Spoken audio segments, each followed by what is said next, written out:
There's an epidemic in the Gypsy and traveller community that's only known by the families who are suffering in silence. Our lives are being cut short by a mental health crisis that too often results in suicide. My name is Jake Bowers and I'm one of Britain's few Romany journalists. For decades I've campaigned for the rights of the Gypsy and traveller community. But right now I want to share a personal story. This graveyard contains the bodies of 3 of my male relatives whose lives were cut short by bad mental health.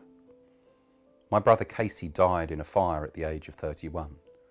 He was an alcoholic until one of the candles he used to light his home fell over and set his world ablaze. My father Mickey suffered with crippling manic depression for the last decade of his life.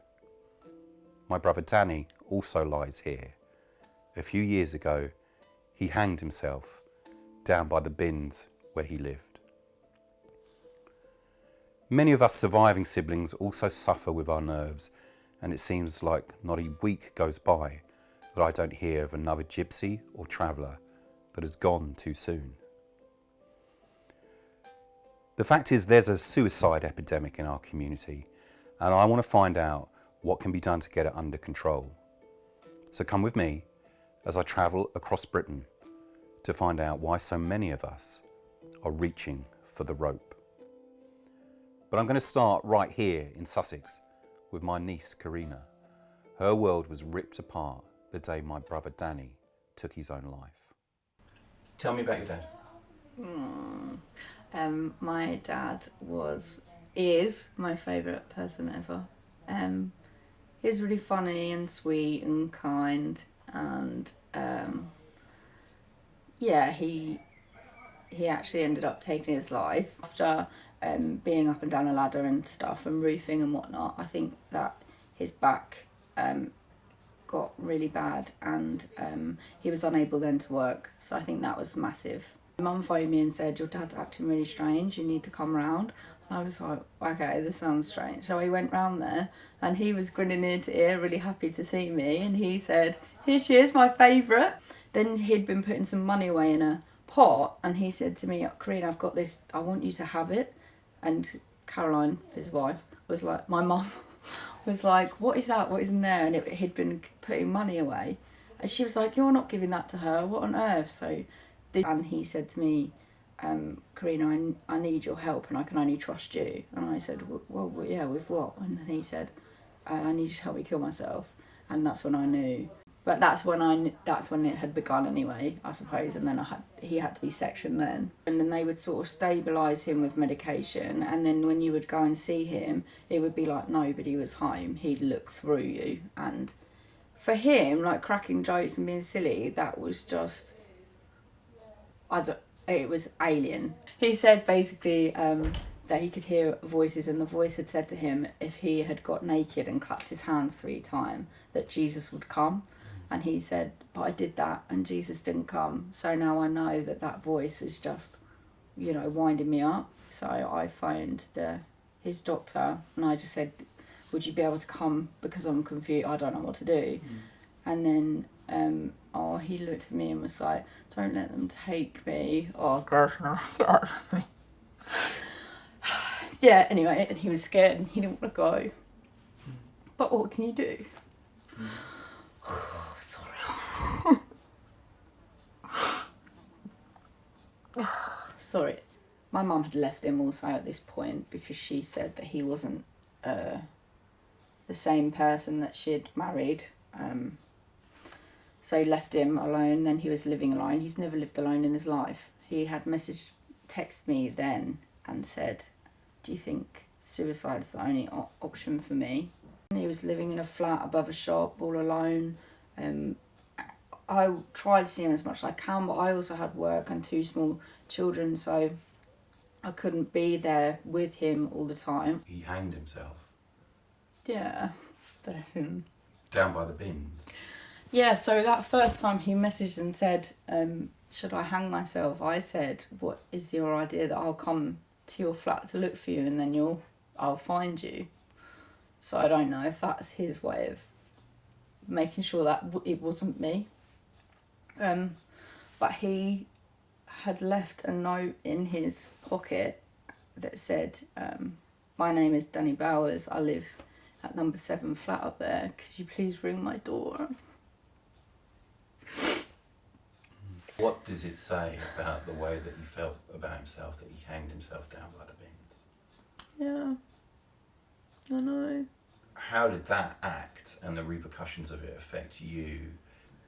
Just devastated, really, and you feel so guilty. Like, you go through your phone and see the last conversations you had with them. He had texted me saying I love you and I didn't reply. Stuff like that, you just feel, could you go back and do it different, or say something different, or buy yourself some more time? And you feel like it's your fault that you obviously didn't make them feel like there's enough reason to stay, but you didn't help them feel important. So it's hard, obviously. I think that at the very first, you almost feel like, I want to come with you. You don't want to be here feeling all the pain. You'd rather be like, take me with you. It seems like Gypsy and traveller men in particular are suffering with their nerves. So I'm travelling to Appleby Fair, the biggest Gypsy horse fair in the world, to ask Billy Welsh, hereditary organiser of this ancient fair, about how bad mental health is in the north of England. It is literally an epidemic. It's that bad. And every single week we're hearing of 1 or 2 young Gypsy people and travelling people killing themselves. It seems to have become more common the more we've gone into social media. It was extremely rare before social media came on the scene, but it seems to have coincided with social media. So we're wondering now, is that the cause? Well, I think that the majority of people who's killing themselves are men. And I think, especially young men today, they're put under so much pressure. It's unbelievable. We even talk about it. Me and my wife say, what these young lads is doing today, they're leaving at 6 o'clock to go to work. They go to work in the dark, they come back in the dark. They're trying to provide for the wives and the families and the children and provide them with the best of everything, with the best they can, but it's constant and they never have a break. When I was a young man, first married, and we were travelling up and down, we didn't put ourselves under that kind of pressure. We'd go out walking 9 o'clock in the morning. We'd try and be back for 2:30, 3 o'clock. We could go out and get a bit of a living, come back for 2:30, 3 o'clock, 4 o'clock, and we'd go fishing. We'd get the dogs and go coursing. We'd get the women and kids if it was summertime and take them to the beach. Do you know what I mean? We made time for each other and our families. But the young men today, they're not doing that. This mother's son took his own life when the racist abuse heaped on his family became too much. Like many people living with the stigma of suicide, she wants to remain anonymous, but her words are her own and her pain is very real. He was kind, he was gentle, he was very, very clever, very academic. He didn't ever think he could do practical things, and when we moved onto our own land, when everything started, he laid paths, he built fences, he built animal enclosures. He really excelled on anything he did. I'd owned the land 7 years. I'd had caravans, trailers on there, and that was fine because my husband wasn't a gypsy. And as soon as I'd split and it became that I was going to move on, and this was a decision I'd made, and I started to prepare the land in lockdown, they became hate-fueled, and they did everything to drive us away from our own property, really. They seen me as a lone woman, gypsy, that they didn't want. There was petitions going round, there was hate speech, there was things coming over the fence, there was arson attacks, phone calls to all different kinds of services, social services, the Environment Agency, the police, everything. We couldn't go out onto our own property because we were being filmed, the kids were being filmed. The main instigator of all of this would wear a body camera, and he would turn sideways and watch. We were told by the police, who didn't do anything, to film it, to take pictures, to evidence it, and I did all of that, and nothing happened other than the threat of me being arrested for harassment for filming my kids. My son planted over 350 trees around the border of the land, the property, and even that was met with, as soon as there was only kids there digging holes and planting trees, there was hate speech, there was swearing, absolutely vile. One particular day, the kids were planting the trees, and one of the neighbours started shouting over, "They're building a lovely windbreak for us," and they were wanting the kids to say something back, and they didn't. They then shouted over, "Look at them, they're thick as pigs. How dare they phone the police? They're only fucking gypsies." So I was tending the goose one day, and the main instigator walked past the gate on camera, because I've had to get a camera up now, and said, "You're fucking dead, you." Police still did nothing. But I've worked hard for what I've got. I've paid for what I've got, and I don't owe anybody anything, and I don't expect then to walk away from it just because of narrow-minded, bigoted racists. It had gone from him being watched, abused over the fence, to actually them coming to the fence to throw glass over into the enclosure. So we decided we were going to put up a higher fence around the chickens, and it was one of the days, just a few weeks before he took his own life, that there was an interaction again. He was finishing off some cementing, and he caught the man with the glass, and he said, "What you doing?" And he said, "I'm looking at what you're doing." And he said, "Well, you know, this is our land." And he said, I'm going to make it a really bad place for you to live." He says, "It's my turn now." And on the Monday, he took his life. He'd realised nobody was listening, nobody wanted to listen, but it wasn't just that. The police were now supporting and making safe these people who were committing the hate crimes. My middle boy found him, he was 14, and he alerted my oldest girl, who had to take him down. I then came home not long after that, and I knew instantly I had to park at the top of the drive because there was already an ambulance car here. He'd gone in the stable, he took the lead ropes, and he'd hung himself from the top of the box in the stable. He was such a kind and sensitive boy. Before that, he'd locked everything up, so nothing was out of place. He'd put one of our naughty dogs in a cage so that she couldn't damage anything. He'd put extra feed in with the chickens so that nobody would have to bother with them. He'd even took his shoes off so he didn't leave a mark on the stool. When we moved down, obviously he was the oldest and the oldest boy, so it was directly affecting him so much. Kind of like the impact is just felt every day in everything we do. Every interaction with each other is just tinged with the what ifs. What if something, what if they'd done something and that would have stopped that?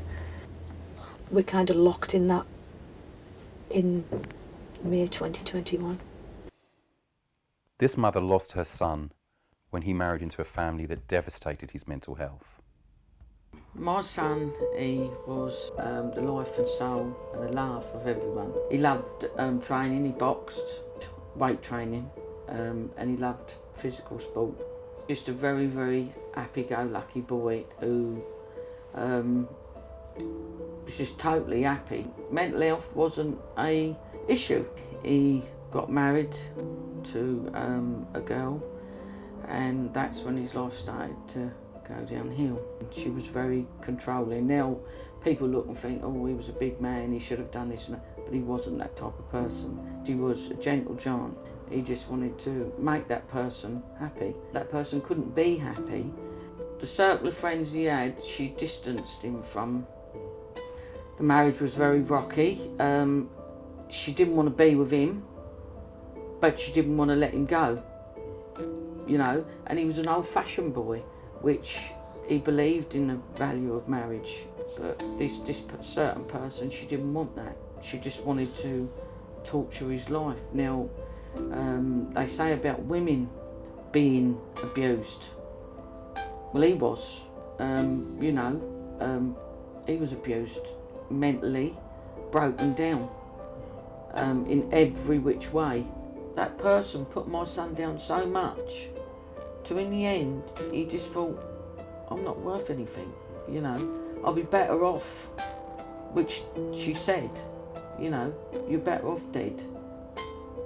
He said, oh Dad, he said, it's over. So his dad said, well, come back home here. The next thing is, there was like, I don't know, some sort of feud thing going on with her brothers or whatever it was, I'm not quite sure. To this day, like I said, my husband said, I'm going to get him. So we went over there. Because it's so far away, when he got to where he was living at, someone turned and said, you need to go to the hospital. It was only my daughter, she came to me and said, there's something gone wrong. We just had to get to the hospital. When I got to the hospital, my son was dead. I couldn't believe that at the end of the day, my big son that I had, you know, I lost him.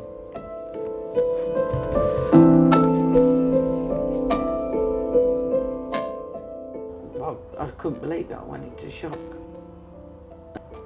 But the police, they wouldn't say nothing. They never even give me a card to actually say, you know, this is such a person. The NHS, one of the ladies, what was in the hospital, they never even took my husband into a side room and said, your son's passed away. They told my husband in a corridor that my son was dead. They, you know, there was people coming to the hospital. I was just in the daze, you know. They just wanted to get rid of us. Police turned around and said, oh, can you leave now? You know, my son's laying there on a hospital bed. I weren't allowed to, they didn't want me to touch my son. But they never done no forensics. They never found out any questions. They never asked the people who were there. They gave his cause of death as suicide. He hung himself, supposedly. It doesn't add up of the times of death. It doesn't add up of when the ambulance was called, how the police ordered the ambulance off. And at the end of the day, they shouldn't have done. They should have, you know, and the police were very hostile. I'll say that, and I say that to the day I die. And they never helped in any way, shape or form. They were just quite, to be quite honest, quite evasive. They was quite prejudiced.